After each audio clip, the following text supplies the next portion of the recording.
Hello and welcome back to my channel. आज की video में हम पैंट की कटिंग करना सिखाएंगे, स्टिचिंग भी करना सिखाएंगे बहुत इजी मेथड से। साथ ही साथ हम इसमें ये सिखाएंगे आपको कि पैंट प्लाजो के आसन में खिंचाव क्यों आता है, पैंट मोहरी से ऊपर क्यों उठती है, तो इसका सॉल्यूशन बताएंगे हम इस वीडियो में। चलिए वीडियो स्टार्ट करते हैं। यहाँ पर मैंने कपड़ा लिया है जो कि 2 मीटर कपड़ा है।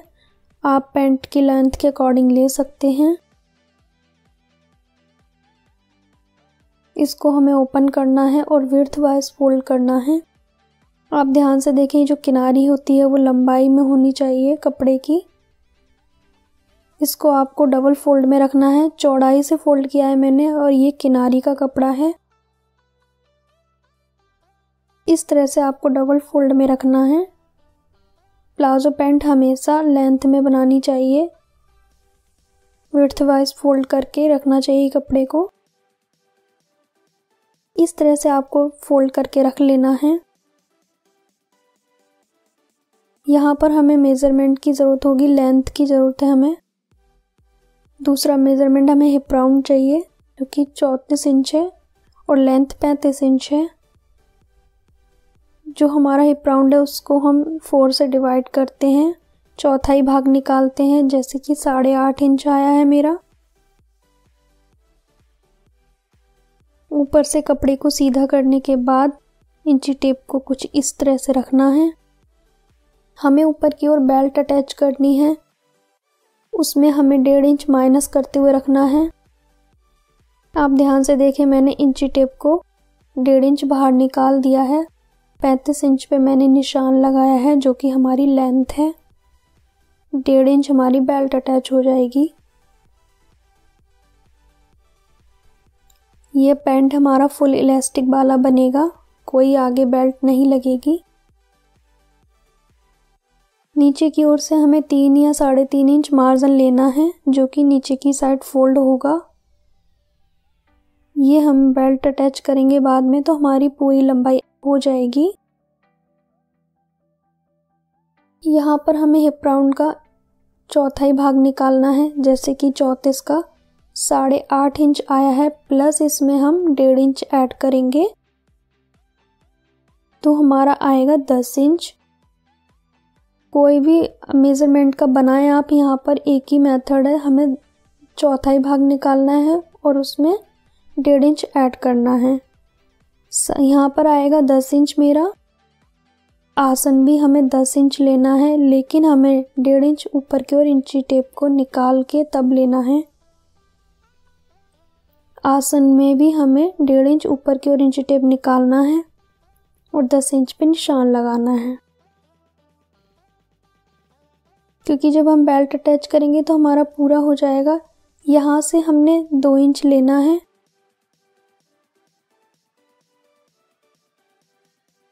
2 इंच पे मैंने यहाँ निशान लगाया है। अब इंची टेप को इसी तरीके से रखेंगे और डबल फोल्ड करेंगे।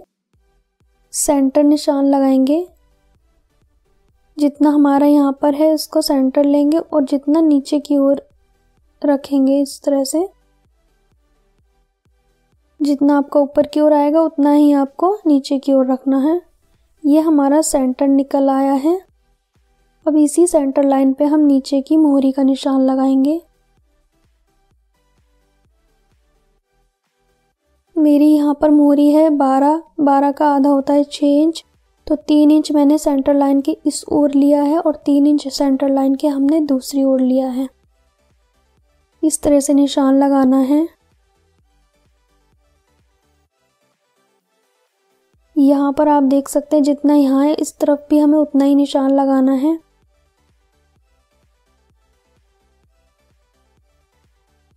यहाँ पर हमें अक्सर खिंचाव आता है आसन पे, वो इसलिए आता है क्योंकि यहाँ पर हम गहरी गोलाई दे देते हैं, इसलिए यहाँ पर खिंचाव आता है। हमें यहाँ पर थोड़ी सी सीधी लेनी है गोलाई, यहाँ पर आपको गहरी गोलाई नहीं करनी है। ये प्रॉब्लम सिर्फ यहीं से स्टार्ट हो जाती है। अगर हम गहरी गोलाई कर देते हैं तो आसन में खिंचाव होता है और पैंट मोहरी से ऊपर की ओर उठती है। तो ये प्रॉब्लम नहीं होगी अगर आप इस तरह से गोलाई करेंगे तो। आपको हल्की गोलाई करनी है, ज़्यादा गोलाई नहीं करनी है।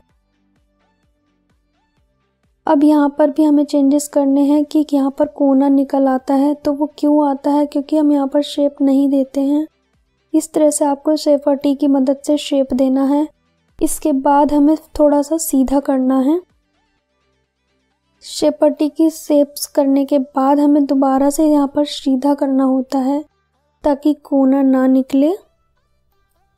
इस तरह से आप कटिंग करेंगे तो आपके प्लाजो पैंट आसन में खिंचाव भी नहीं होगा और पैंट ऊपर की ओर नहीं उठेगी। अब हम दूसरे पार्ट निकालेंगे, बैक पार्ट। तो हमें आसन की ओर से चेंजेस करने हैं। इस तरफ से हमें एक्स्ट्रा कपड़ा लेना है 2-2 इंच, ऊपर की ओर से भी लेना है और आसन की ओर से भी। यहाँ से हमें कोई चेंजेस नहीं करने हैं। इस तरफ कोई चेंजेस नहीं होंगे, सिर्फ आसन की ओर से होंगे। यहाँ पर मैंने आपको जूम करके दिखाया है। यहाँ से हमें 2 इंच लेना है एक्स्ट्रा आसन को चौड़ाई से, क्योंकि बैक पार्ट का आसन है वो हम थोड़ा बड़ा रखते हैं। इसे सीधा करेंगे। 2 इंच हम लंबाई बढ़ाएंगे आसन की ऊपर की ओर बैक पार्ट की।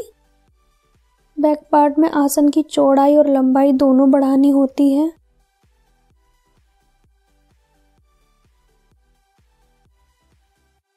अब इसे इस तरह से तिरछा मिला देंगे हम। यहाँ से भी हमें 2 इंच बढ़ाना है, 2 इंच बढ़ाना है यहाँ से हमें।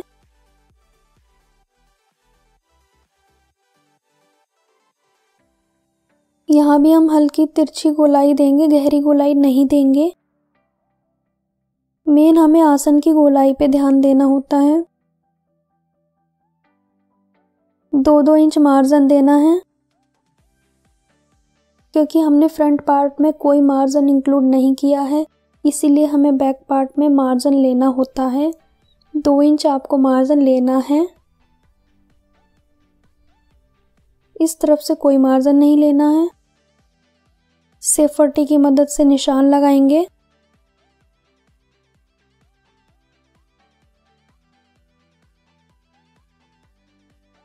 अब इसकी कटिंग करेंगे। यहाँ पर हमने दोनों पार्ट कट कर लिए हैं, 2 फ्रंट के 2 बैक पार्ट हैं। अब हम इसकी पॉकेट की कटिंग करेंगे। यहाँ पर आप देख सकते हैं मैंने डबल फोल्ड में रखा है कपड़े को। पॉकेट की लंबाई रखेंगे हम 12.5 इंच। यहाँ से हम रखेंगे 6.5 इंच चौड़ाई नीचे की ओर से पॉकेट की। ऊपर की ओर से हम 1/2 इंच कम कर देते हैं, 6 इंच पे लेंगे। यहाँ पर तिरछा मिलाएंगे। यहाँ से हल्की शेप देंगे, हल्की सी, ज़्यादा नहीं देंगे। कट करेंगे।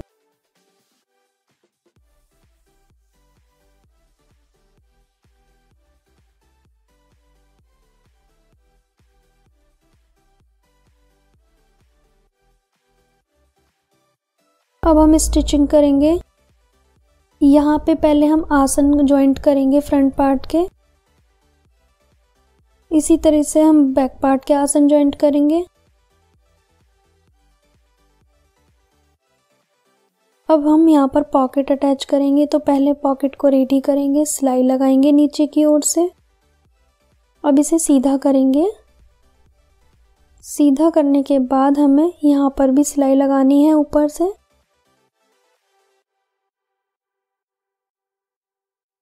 अब हम फ्रंट पार्ट को लेंगे।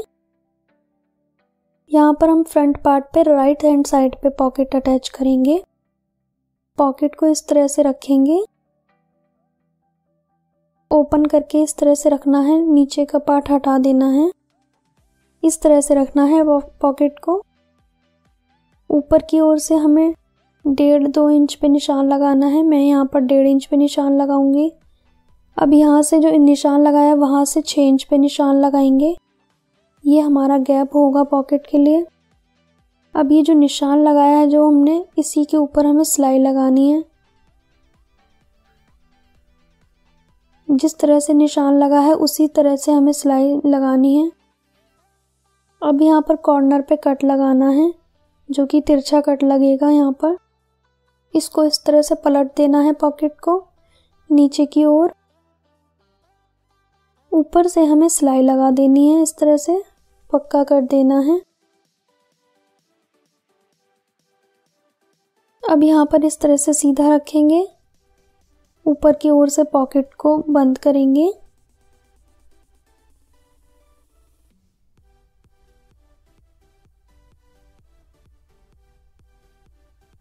अब यहाँ पर सिलाई लगानी है।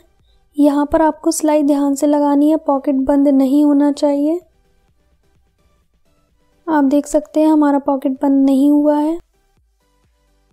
अब यहाँ पर हम साइड की सिलाई लगाएंगे, इस तरह से दोनों पार्ट की साइड की सिलाई लगानी है। नीचे की ओर मैंने गैप छोड़ा है क्योंकि मुझे यहाँ पर साइड स्लिट बनाना है। दोनों साइड हमें इसी तरीके से जॉइंट कर लेनी है।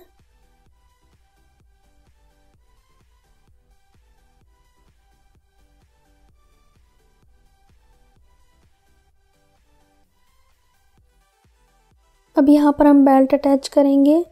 बेल्ट के लिए मैंने एक पट्टी ली है जो कि इसके बराबर चौड़ाई की है, डबल फोल्ड में, जितना हमारा हिप राउंड आ रहा है। चौड़ाई इसकी है 4 इंच और ये जो लंबाई है वो हमारे पैंट के अकॉर्डिंग है, जितना हमारा ये राउंड आ रहा है उसके अकॉर्डिंग। इस पट्टी को हम उल्टी साइड से रखेंगे।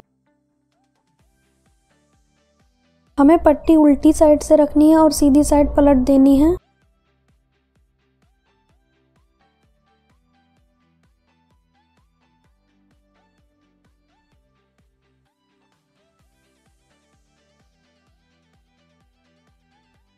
एक्स्ट्रा कपड़े को हम काट देंगे, इसको पट्टी को एक्स्ट्रा को काट देंगे। फिर यहाँ से हम दोनों जॉइंट पकड़ेंगे इस तरह से और सिलाई लगाएंगे पहले। फिर इसको हम गैप को बंद कर देंगे। जो भी हमारा एक्स्ट्रा कपड़ा आता है उसे कट कर देना है पट्टी को। अब हम ऊपर से इसके टॉप स्टिच करेंगे।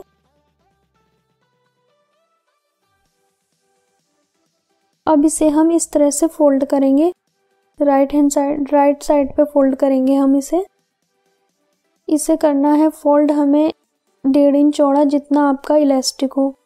इलास्टिक के अकॉर्डिंग हमें फोल्ड करना है। जितनी चौड़ी आपकी इलास्टिक है उतना ही चौड़ा इस कपड़े को फोल्ड करना है। मैं यहाँ पर 1.5 इंच चौड़ा फोल्ड करूँगी क्योंकि मैंने कटिंग के समय 1.5 इंच माइनस किया था बेल्ट के लिए, तो हमें 1.5 इंच कंप्लीट भी करना है ताकि हमारा पैंट छोटा ना हो। जितना आप माइनस करेंगे उतना ही आपको फोल्ड करना है। यहाँ पर मैंने गैप छोड़ा है थोड़ा सा इलास्टिक डालने के लिए। यहाँ पर मैं 26 इंच की इलास्टिक लगाऊंगी क्योंकि ये फुल इलास्टिक पैंट है। तो 26 इंच कमर है तो मैंने 26 इंच इलास्टिक को कट किया है और एक पिन की सहायता से मैंने इसमें डाल दिया है इलास्टिक को। दोनों कॉर्नर को इस तरह से जॉइंट करेंगे इलास्टिक को। ये जो गैप है इसको भी बंद कर देना है। अब इस तरह से खींचेंगे ताकि जो गैदर है वो इक्वल हो जाए। उसके बाद हमें गैदर के ऊपर से सिलाई लगानी है, जो कि हमें खींचते हुए लगानी है इलास्टिक को। इस तरह से खींचते हुए सिलाई लगाएंगे, खींचते जाना है और सिलाई लगाना है। फिर हमें इस तरह से चारों पार्ट को एक साथ पकड़ना है। आपको इस तरह से पकड़ के मेज़र करना है लंबाई, जितनी आपकी लंबाई रखनी है। जैसे मुझे 35 इंच रखनी है तो निशान लगाएंगे। यहाँ पर कट लगाएंगे चारों पार्ट पे।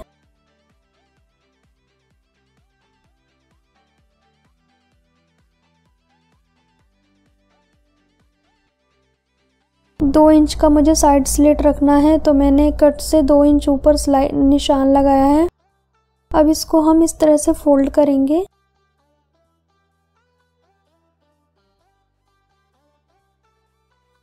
दूसरी ओर भी हमें 2 इंच पे निशान लगाना है जहाँ से हमने कट लगाया है।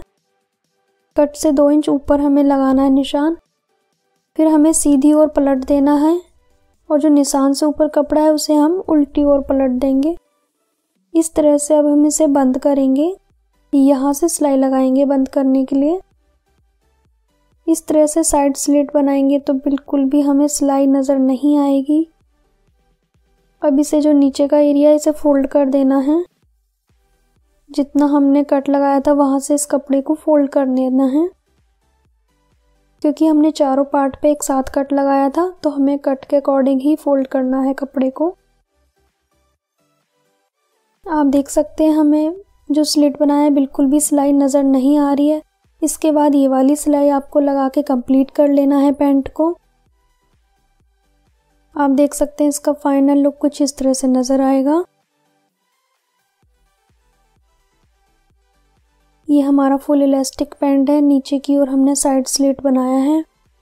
इस तरह से आप पैंट की कटिंग करेंगे तो कोई खिंचाव नहीं आएगा आसन में, ना ही मोहरी की ओर से आपकी पैंट ऊपर की ओर उठेगी। वीडियो को देखने के लिए थैंक यू।